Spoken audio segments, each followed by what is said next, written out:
Partai lokal, yang lainnya semua tidak sesuai dengan butir-butir perjanjian. Dari banyaknya perjanjian itu apa yang paling urgent mungkin yang harus diselesaikan saat ini, Pak? Semua urgent, bendera, apalagi pembagian hasil karena menyangkut kehidupan rakyat Aceh. Maka pembagian hasil hari ini yang tercantum dalam perjanjian itu 70-30 ini masih jauh sekali. Maka itu semua adalah harapan baru bagi rakyat Aceh. Maka kita berharap untuk pemerintah pusat janganlah berkhianat terhadap rakyat Aceh kembali.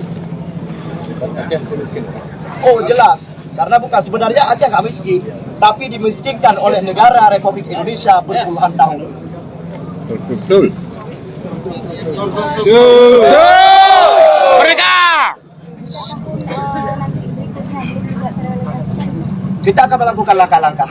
Pastinya kita sudah diberikan alat politik, kita akan melakukan langkah-langkah politik. Kalau memang langkah-langkah politik pun nggak diindahkan oleh pemerintah pusat, kita lihat nanti bagaimana. Hari ini juga kita pelantikan DPW Partai Aceh itu kenapa?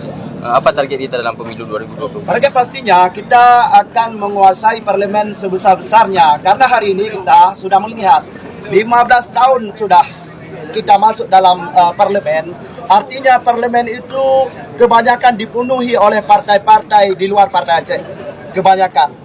Hampir 60% rata-rata itu partai lain. Tapi hari ini partai lain yang sudah dipilih oleh rakyat nggak pernah komit terhadap perjanjian Aceh.